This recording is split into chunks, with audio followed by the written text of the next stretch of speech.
connecting you to the future. Digital access to the Forbidden City. New developments in display technology. And the next step towards commercially available spaceflight.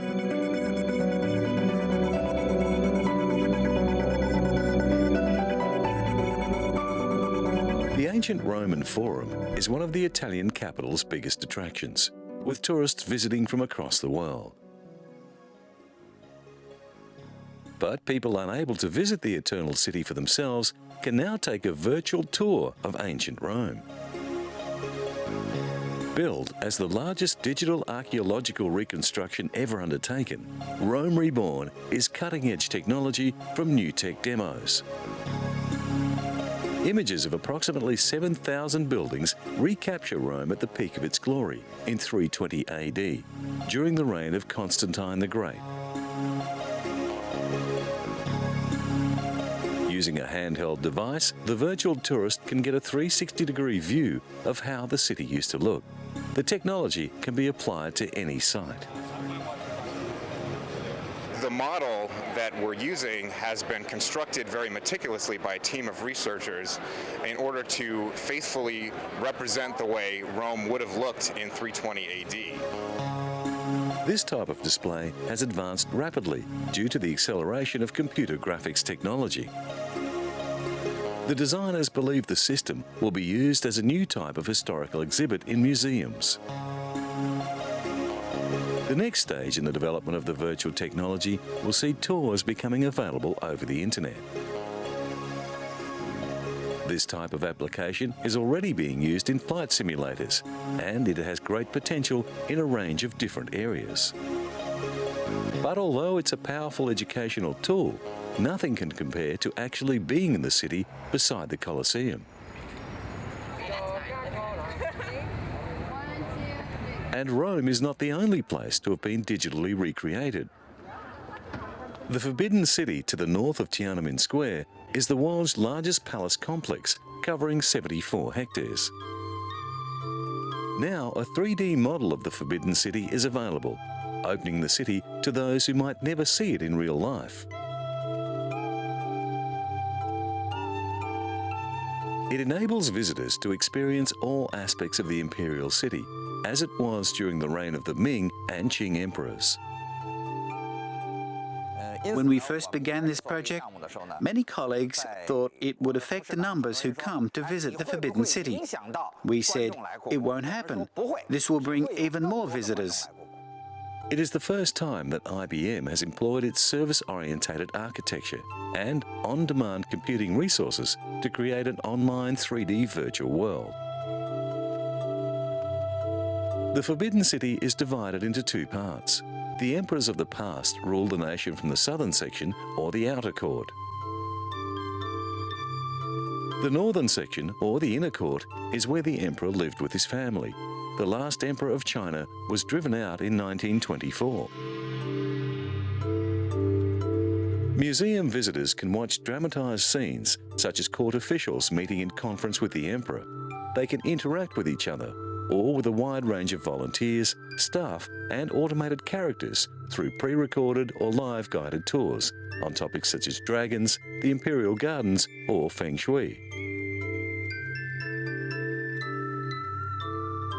Listed by UNESCO as a World Cultural Heritage Site in 1987, the Palace Museum is now one of the most popular tourist attractions in the world.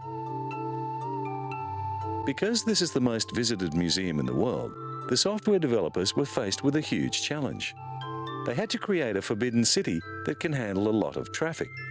Using motion capture techniques, they developed character avatars that dressed in a historically accurate manner. Currently, most virtual worlds have a limit of around 50 or 60 people. The IBM developers had to make a system that would cope with thousands. Several thousand visitor avatars are able to coexist in the virtual museum. Having been the imperial palace for 5 centuries, the Palace Museum houses numerous rare treasures and curiosities. Building work on the palace complex began in 1407 and was completed in 1420. 就是虚拟空间有一个特别大的好处，它除了跨越地域，它又跨越时 This 空。 virtual reality has one big benefit. 没有见 It 过 not only gets around geography, it also gets around time. 清朝的皇帝。 I have not even seen what a Qing or Ming dynasty emperor looks like. But using this technology, they can turn a lot of the written record into something interactive to bring you to this world and let you interact. 让你跟他互动。 In the Forbidden City, you can take 6 different tours, but educators can actually lead a tour around various areas of the palace complex. So experts in different aspects of the Imperial Palace can use the virtual reality site in a similar fashion to the way an actual tour guide can lead a specialty tour around the physical museum.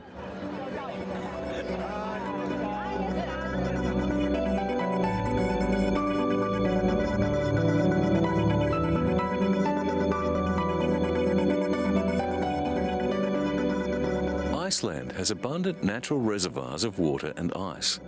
And because it sits on a geological hotspot, thermal springs with steamy discharges are common. The country uses geothermal energy to generate cheap, clean power. Meltwater from glaciers is also used to generate electricity. The only fossil fuel the country uses is for vehicles and transport. We have been steadily developing our geothermal harnessing while other nations have not been. Therefore, cutting-edge technology, bringing in new solutions, has happened here in Iceland for the past decades. Iceland's abundance of water and its volcanic structure also provide the country with natural hot water. In many places, this is piped and used for heating. Again, this has a very positive effect on Iceland's carbon footprint. But experts are warning that the wasteful use of natural hot water could deplete the resource. Energy is so cheap that geothermal water is used to keep pavements and car parks snow-free during the winter. Having an endless supply of geothermal water means 99% of homes in Iceland are run on renewables. Hot water from the springs is cooled and pumped into the taps of nearby homes. Stefan Arnoldsson from the University of Iceland is an expert in geothermal energy. He warns that the resource should not be taken for granted. Almost 90% of the people of Iceland, they use geothermal hot water for heating their home. So cheap is electricity in Iceland that they are looking to convert it to hydrogen to cut the country's reliance on fossil fuel to zero. Valdis Asta Adelsteindaughter is from Reykjavik. Married with 2 children, she works for the country's Civil Aviation Authority. Valdis says that during the winter, the family keep their heating system at 25 degrees Celsius. She thinks that Icelanders take water for granted, but she also considers her country's water to be the best in the world. Geothermal energy in Iceland first happened in the early years of the 20th century, when an enterprising farmer diverted a stream from a hot spring to heat his house. 4 decades later, the hot water was piped to houses and swimming pools across the island. Blue Lagoon is Iceland's largest geothermal public bath. Opened in 1989, it has become an important tourist spot. Iceland's location on one of the Earth's major fault lines, the Mid-Atlantic Ridge, means the country is dotted with volcanoes and hot springs.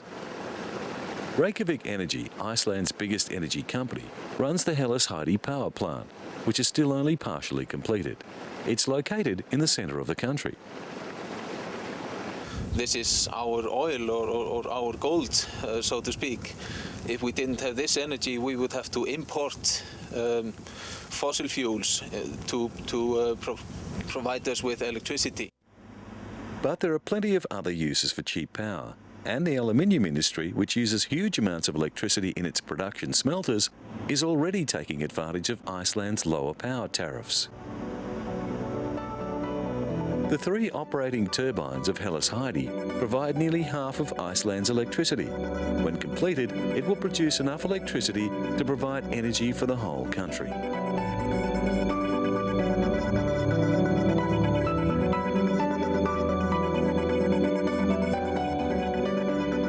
LG Display recently announced that it has developed an LCD display panel that refreshes 480 times every second. But what does this mean? Since flat panel display screens became popular, there has been a debate about the merits of 2 types of flat panel technology, liquid crystal or plasma. While the LCD panels had lower power consumption and better resolution, plasma screens had better contrast and could render fast-moving images more clearly. They could be made bigger too. Now, work done at the LG developmental labs in South Korea mean the company's soon-to-be-released True Motion display panels will have a much quicker response time, eliminating problems associated with fast-moving images. And scanning backlight technology has enhanced the LCD's contrast. LG launched a range of new display screens at this year's Consumer Electronics Show in Las Vegas. They stretch from the very thin picture frame unit to a 60-inch model. The company's 55-inch HD unit has an LCD screen that uses a different system of light-emitting diodes to deliver superior contrast. Another innovation is the separation of the screen from its signal processing electronics. The 2 components connect wirelessly so that the screen can be easily mounted on the wall.